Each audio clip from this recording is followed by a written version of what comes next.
વિરામ બાદ સ્વાગત છે અને હવે ચર્ચા કરવી છે એક એવા મુદ્દા પર જે હાલ દરેક માતા પિતા માટે ચિંતાનો વિષય બન્યો છે। એક સેન્ડફ્લાય નામની નાનકડી માખી જે બાળકોને મોતના મુખમાં ધકેલી રહી છે।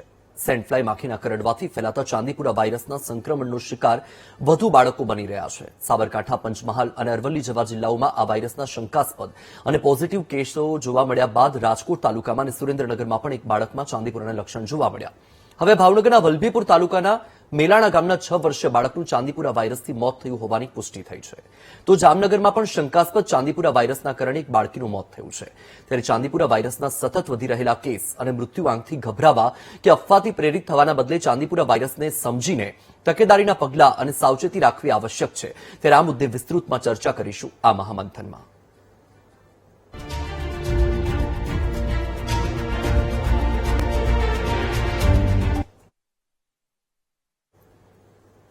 તો ચાંદીપુરા વાયરસ અને તેની સાથે જોડાયેલી તમામ બાબતો પર ચર્ચા કરવા માટે આપણી સાથે ડોક્ટર મેહુલ ગોસાઈ, જે ભાવનગર સરટી હોસ્પિટલના બાળ વિભાગના વિભાગીય વડા છે, અને પીડિયાટ્રિશિયન ડોક્ટર હાર્દિક પટેલ પણ જોડાવાના છે। તેમની સાથે આપણે આ મુદ્દે ચર્ચા કરીશું। આપ તમામ મહાનુભાવોનું સ્વાગત છે। સૌથી પહેલા આપણે મેહુલભાઈ પાસે જવાના છે। મેહુલભાઈ, ભાવનગરમાં ચાંદીપુરા વાયરસથી જે બાળકનું મૃત્યુ થયું, એ બાળક દાખલ થયું ત્યારે તેની સ્થિતિ શું હતી?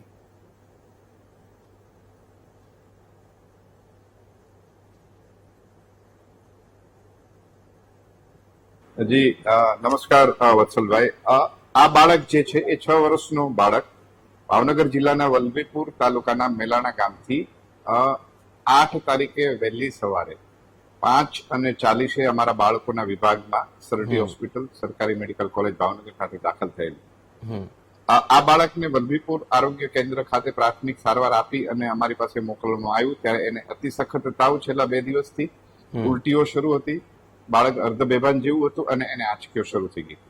એટલે આવા લક્ષણો સાથે બાળક અમારી પાસે આવ્યું એટલે તાત્કાલિક અમારી ટીમે તપાસી અને એને અમારા બાળકોના વોર્ડના આઇસોલેશન વોર્ડમાં સઘન સારવાર કેન્દ્રમાં મૂકી અને તમામ જરૂરી સારવાર શરૂ કરી હતી। આ બાળકમાં એવું થયું કે પહેલા રિપોર્ટ નેગેટિવ આવ્યો અને પછી રિપોર્ટ પોઝિટિવ આવ્યો, તો શું એવું થઈ શકે કે બાળક સંક્રમિત હોય છતાં પણ એનો રિપોર્ટ નેગેટિવ આવે? હા, દરેક રિપોર્ટનો ઇન્ક્યુબેશન પીરિયડ હોય છે અને એક વખત ચેપ લાગ્યા પછી એની એન્ટીબોડી અને સીરો પોઝિટિવિટી આવવા માટેના દરેક ચેપના અલગ અલગ સમયગાળા હોય છે।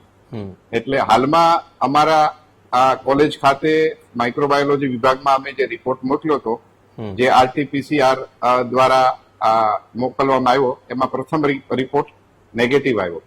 ત્યાર પછી રાજ્ય સરકારશ્રીની 14 તારીખે જાહેર થયેલી માર્ગદર્શિકા મુજબ ફરીથી આ ટેસ્ટ GBRC ગાંધીનગર મોકલવામાં આવ્યો સેકન્ડ વેરિફિકેશન માટે અને એમાં એ રિપોર્ટ પોઝિટિવ જણાયો હતો ચાંદીપુરા માટે। હાર્દિકભાઈ, તમારી પાસેથી મારે એ જાણવું છે કે આ જે ચાંદીપુરા વાયરસ છે એના મૂળમાં આપણે થોડા પહોંચીએ કે આ સેન્ડફ્લાય માખીને કેવી રીતે ઓળખી શકાય? બેઝિકલી વત્સલભાઈ, આપણી જે ઘરમાં જોવા મળતી માખી છે અને સેન્ડફ્લાય માખીમાં અમુક ડિફરન્સીસ છે। જે સેન્ડફ્લાય માખી છે આપણી ઘરમાં જોવા મળતી માખી કરતા 3/4 ભાગમાં નાની છે, એ સાઈઝમાં ઘણી નાની છે। અચ્છા। બીજું, જે ઘરમાં જે માખી જોવા મળે છે થોડી બ્લેક કલરની હોય છે, જ્યારે ભૂરા કલરની અથવા વ્હાઈટ જેવી હોય છે। ત્રીજું, જે આપણી જે ઘરમાં માખી છે એ કેવી હોય છે કે આગળ સ્પોન્જ હોય છે અને ડંક નથી હોતો, જે કરડી નથી શકતી, ત્યારે સેન્ડફ્લાય તીક્ષ્ણ ડંક હોય છે, કરડી શકે છે। અચ્છા। અને યુઝ્યુઅલી આ જે માખી છે સેન્ડફ્લાય અંધારામાં અથવા ગંદકીવાળા વિસ્તારમાં વધારે રહેતી હોય છે, અથવા તો જે લીંપણવાળા ઘર હોય જેમાં તિરાડો હોય, ઝાડની વચ્ચે તિરાડો હોય, ત્યાં અંધકાર એરિયા હોય ત્યાં ગંદકીઓ ત્યાં વધારે રહેતી હોય છે। સો મુખ્યત્વે આ રીતે આપણે માખીને ડિફરન્શિએટ કરી શકીએ। અચ્છા, જો સેન્ડફ્લાય કરડી ગઈ હોય તો એ કેવી રીતે મતલબ ખબર પડે કે સેન્ડફ્લાય માખી કરડી ગઈ છે? શરીર પર કોઈ ચકામા થઈ કે એવા કોઈ નિશાન જોવા મળે?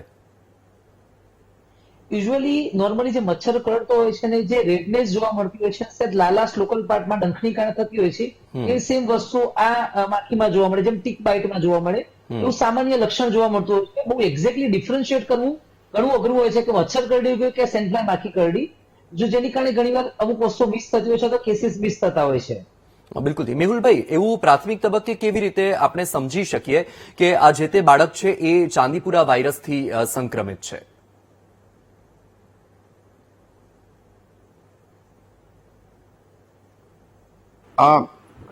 પ્રાથમિક તબક્કે આ કન્ડિશનને એક્યુટ એન્કેફેલાઇટિસ સિન્ડ્રોમ કહેવાય।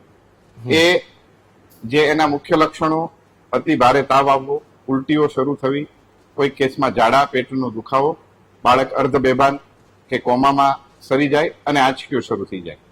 હવે રિપોર્ટ વગર ચાંદીપુરા છે એવું ન કહી શકાય, પણ એને એક્યુટ એન્કેફેલાઇટિસ સિન્ડ્રોમની વ્યાખ્યામાં લઈ શકાય કે જેમાં ચાંદીપુરા અને એના જેવા અન્ય વાયરસો જેમ કે હર્પીસ વાયરસ છે, ઝીકા વાયરસ છે, જાપાનીઝ એન્કેફેલાઇટિસ વાયરસ છે કે એવા વાયરસથી પણ આવા સામાન્ય લક્ષણો જોવા મળતા હોય છે. અચ્છા, એટલે રિપોર્ટ વગર ચાંદીપુરા જ છે એ ન કહી શકાય, પણ હા આ બધા લક્ષણો જયારે એક સાથે જોવા મળે ત્યારે એક્યુટ એન્કેફેલાઇટિસ સિન્ડ્રોમની વ્યાખ્યામાં અમે એમને કન્સિડર કરતા હોય છે. અને જયારે રિપોર્ટ મોકલીએ ત્યારે આ તમામ વાયરસનું સ્ક્રીનિંગ પણ થતું હોય છે. એકવાર બાળક ગંભીર સ્થિતિમાં પહોંચી જાય પછી એના સામાન્ય થવાના ચાન્સીસ કેટલા? હા, જનરલી મેડિકલ કોલેજ લેવલે હાલમાં ભાવનગરમાં અમારી પાસે ભાવનગર, અમરેલી, બોટાદ, અમુક કેસ ગીર સોમનાથ, જુનાગઢ, સુરેન્દ્રનગર સાઈડથી આવતા હોય છે.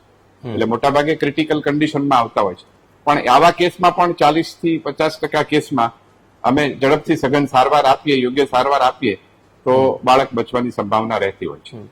હાર્દિકભાઈ, આપણે સેન્ડફ્લાય માખીની વાત કરતા હતા, ફરી એ મુદ્દા પર આપણે આવીશું કે આ માખીનું પ્રમાણ કેવા વિસ્તારમાં વધારે જોવા મળે? એટલે યુઝ્યુઅલી વત્સલભાઈ જે માખી જોવા મળે છે ગામડાના એરિયા અથવા તો જે દૂરના એરિયા છે કે જ્યાં ગંદકી હોય અથવા ચોખ્ખાઈ ના મેન્ટેન રહેતી હોય અથવા જે જૂના ગામડાના મકાનો છે જે લીંપણ વાળા આપણે પ્રીવિયસથી જોતા હતા, હવે તો ઘણા પાકા મકાનો બનવા લાગ્યા, પણ જૂના વાળા મકાનો, કાચા મકાનો હોય છે ત્યાં માખીનો ઉપદ્રવ વધારે હોય છે. અથવા જૂના ઝાડ હોય જેની અંદર તિરાડો પડેલી હોય તો એની અંદર માખી વધારે રહેતી હોય છે. અથવા તો અંધકારમય એરિયા જ્યાં હવા પ્રકાશ કે ઉજાસ નથી આવતો હતો એ યુઝ્યુઅલી માખીનો ઉપદ્રવ વધારે જોવા મળતો હોય છે. આ માખીના ડંખ માર્યા પછી કેટલો સમય એવો હોય, કેટલા દિવસનો સમયગાળો કે જેની અંદર બાળકમાં અસર દેખાવાની શરૂ થઈ જાય? આ બહુ સરસ ક્વેશ્ચન છે વત્સલભાઈ. આમાં રેપિડ સ્પ્રેડ થવાનું રીઝન આ જ છે આ રોગની અંદર કે આ માખી કરડે પછી ઇન્ક્યુબેશન પીરિયડ બીજા બધા કેસીસમાં 7 થી 10 દિવસનો હોય છે, આમાં યુઝ્યુઅલી 2 થી 3 દિવસનો જ હોય છે. આ માખી જેવી કરડે એટલે વિધિન 2 થી 3 કે 4 દિવસમાં બાળકને સિમ્પટમ્સ આવવા લાગતા હોય છે. અને જે મારા મિત્ર મેહુલભાઈ કહે લક્ષણો ઇમિડિયેટલી તાવ આવો, હાઈગ્રેડ તાવ આવો, વિધિન 1 થી 2 દિવસમાં ભાન ઓછું થવું, ખેંચો આવવા લાગવી અને ઇમિડિયેટલી બાળક જો ટ્રીટેડ રહે તો 48-72 અવર્સ કોમામાં જતું રહે છે અને બહુ હાઈલી ફેટલ કન્ડિશન ઉભી કરતી હોય છે જેમાં 60-70% બાળકો મૃત્યુ પામતા હોય છે. અચ્છા, તો એટલે કેટલો સમયગાળો કે જે ખૂબ જ મહત્વનો ગણાય? બાળકને એક વખત માખી કરડી ગઈ સમજો કે ત્યારે તો કદાચ ખબર પણ ના પડે કે માખી કરડી ગઈ છે, પણ જયારે લક્ષણ દેખાવા માંડે ત્યાર પછી કેટલો સમયગાળો કે જે ક્રુશિયલ ગણી શકીએ આપણે? સો આપના માધ્યમથી વત્સલભાઈ હું દર્શક મિત્રો 100% કહીશ કે કોઈ પણ બાળકમાં તમને આઈધર માખી કરડી કે એની હિન્ટ છે કે નહીં અથવા તો ખ્યાલ નથી, પણ જો કોઈ પણ જગ્યાએ તમને સીએનએસ સિમ્પટમ્સ જોવા મળે, મતલબ સેન્ટ્રલ નર્વસ સિસ્ટમના સિમ્પટમ્સ જેમ કે તાવ આવી, માથું દુખાવાનું ચાલુ થયું, સ્નાયુમાં વીકનેસ આવવા લાગી, ખેંચો આવવા લાગી, ઇમિડિયેટલી નજીકના બાળકની હોસ્પિટલમાં અથવા તો ઇફ વધારે બાળક બગડતું હોય, ડિટોરેટ થતું હોય તો ઇમિડિયેટલી હાયર સેન્ટર્સમાં શિફ્ટ થવું જોઈએ જ્યાં બધી જ સુવિધાઓ અવેલેબલ હોય, જેમ કે વેન્ટિલેટર છે અથવા તો ન્યુરોલોજીસ્ટ ડોક્ટર્સ છે, આઈસીયુ ના ડોક્ટર્સ છે, જ્યાં પૂરી ટીમ છે અથવા જ્યાં પણ મેજર જરૂરત હોઈ શકે, ખેંચની દવાથી ખેંચ કંટ્રોલ કરી શકાય, આ બધી વસ્તુ સુવિધાઓ ત્યાં ઇમિડિયેટલી પહોંચી જવું જોઈએ બીકોઝ આ રોગ છે સમય નથી આપતું હતું. બિલકુલથી. મેહુલભાઈ, હવે આ ચાંદીપુરા વાયરસ માટે કોઈ એવી ખાસ સારવાર તો લગભગ નથી, તો પછી કેવી રીતે સારવાર થાય છે બાળકોની?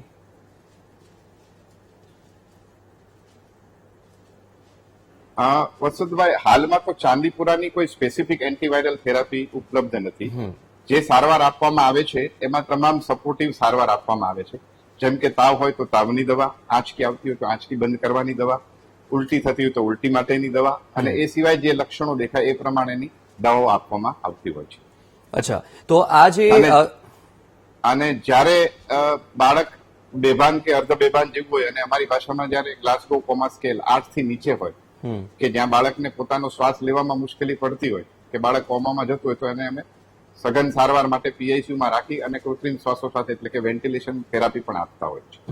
હાલમાં ભાવનગરમાં શંકાસ્પદ કેસ અને સસ્પેક્ટેડ કેસ કેટલા છે?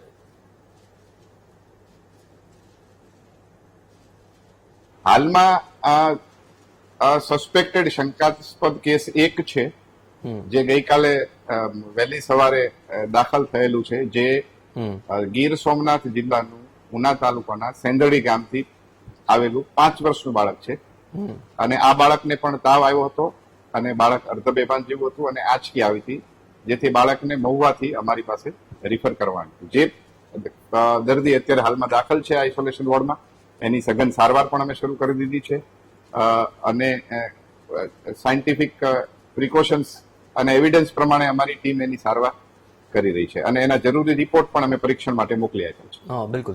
હાર્દિકભાઈ, ધારો કે કોઈ બાળક ચાંદીપુરા વાયરસથી સંક્રમિત થયું છે અને એ સંક્રમણ પછી બાળક ગંભીર સ્થિતિમાં પહોંચી ગયું છે અને પછી બાળક સારું થાય છે, સામાન્ય થાય છે, તો પછી ચાંદીપુરા વાયરસની કોઈ આડઅસર અથવા તો એ વાયરસની સારવાર માટે વપરાયેલી જે દવાઓ છે તેની કોઈ આડઅસર બાળકમાં પાછળથી થાય ખરા? વત્સલભાઈ, જેટલા પણ કેસીસ પ્રીવિયસલી મેં ટ્રીટ કરેલા છે અથવા તો જે કેસીસ મેડિકલ નોલેજમાં પણ આવેલા છે, એકવાર આ રોગમાંથી સારું થાય પછી મોટાભાગના બાળકોમાં વાંધો આવતો હોતો નથી. એક્સેપ્શનલ કેસીસમાં જે બ્રેનને બહુ જ નુકસાન થઈ ગયું હોય અથવા કોઈ હેમરેજ ડેવલપ થઈ ગયું હોય અથવા તો કોઈ લકવો મારી ગયો હોય તો એવી કોઈ અસર થઈ હોય વાયરસની કારણે જે તે પીરિયડ દરમિયાન તો જ એમાં ડેફિશિયન્ટ્સ રહેતા હોય છે. બાકી વન્સ ચાઇલ્ડ રિકવર થતું હોય છે પછી મોટાભાગના અંગો અથવા મોટાભાગના બ્રેન સિસ્ટમ્સ અથવા તો ચીનો જતા રહેતા હોય છે અને બાળક એના પછીની રૂટીન લાઈફ નોર્મલ જીવી શકતું હોય છે. પણ જો કોઈ વખતે એ વખતના એક્યુટ પીરિયડમાં જે સાહેબે કહ્યું પણ એન્કેફેલાઇટિસ સિન્ડ્રોમ હોય એ ટાઈમમાં કોઈ બ્રેનને મેજર ડેમેજ થયું અથવા તો એ વખતે કોઈ ચેતાઓને કે બ્રેનના ટિશ્યુઝને નુકસાન થયેલું હોય તો એની અંદર લોંગ ટર્મ ડેફિશિયન્ટ અથવા ખોડખામ પણ રહેતી હોય છે. અધરવાઇઝ લોંગ ટર્મની અંદર એકવાર કમ્પ્લીટ રિકવરી આવ્યા પછી યુઝ્યુઅલી પ્રોબ્લેમ નથી આવતો હતો. બિલકુલ. હાર્દિકભાઈ, તમે લોકોને શું સલાહ આપશો? કારણ કે અત્યારે એક તરફ સોશિયલ મીડિયાનો પણ જમાનો છે એટલે લોકો સોશિયલ મીડિયા થ્રુ પણ ઘણું બધું જોતા હોય, સાંભળતા હોય, સાથે ઇન્ટરનેટ પણ ઘણું બધું રિસર્ચ કરતા હોય અને એવા કિસ્સામાં જ્યારે બાળકની વાત આવે છે તો તમે લોકોને શું તકેદારી રાખવાનું કહેશો, સાવચેતી શું અને એવી કઈ વસ્તુ છે કે જે નથી કરવાની? આ સૌથી અગત્યનો ક્વેશ્ચન છે બીકોઝ આ એ કોઈ રોગની ટ્રીટમેન્ટ નથી. આ રોગની ધેટ મીન્સ કે પ્રિવેન્શન ઇઝ ધ ક્યોર અને બેઝિકલી એની કોઈ વેક્સિન પણ નથી શોધાઈ હજુ સુધી. સો ધેટ મીન્સ આપણે પ્રિવેન્ટિવ મેઝર્સ જ લેવા પડશે. પ્રિવેન્ટિવ મેઝર્સ ની વાત કરીએ તો પહેલી વસ્તુ કહીશ કે જ્યાં સેન્ડફ્લાય રહી શકે એવા જે શક્ય સ્થાનો એને દૂર કરી દેવા જોઈએ. જેમ કે ઘરની આજુબાજુ કે કોઈ ગામમાં કે ગંદકી હોય, ઇવન સિટી એરિયામાં પણ, તો એ વસ્તુને નાશ કરવી જોઈએ. કોઈ પણ જગ્યાએ તિરાડો હોય ઘરની અંદર તો એને સિમેન્ટથી કમ્પ્લીટ પૂરી દેવી જોઈએ.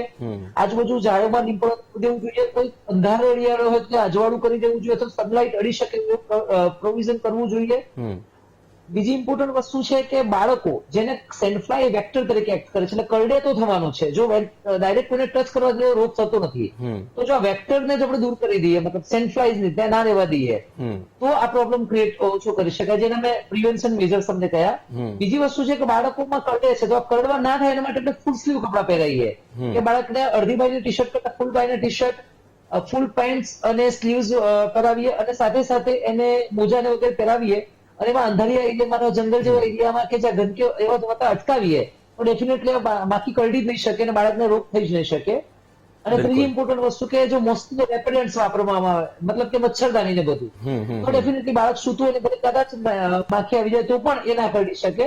તો આ ત્રણ રીતે આપણે ડેફિનેટલી આપણે બાળકોના રોગનો સ્પ્રેડ થતો અટકાવી શકીએ. અને પર્ટિક્યુલરલી એજ ગ્રુપ બહુ મહત્વનું છે, લેસ દેન 15 યર્સ. 15 વર્ષથી બધા જ નાના બાળકોમાં સાચવણી કરવી જોઈએ. ઓકે.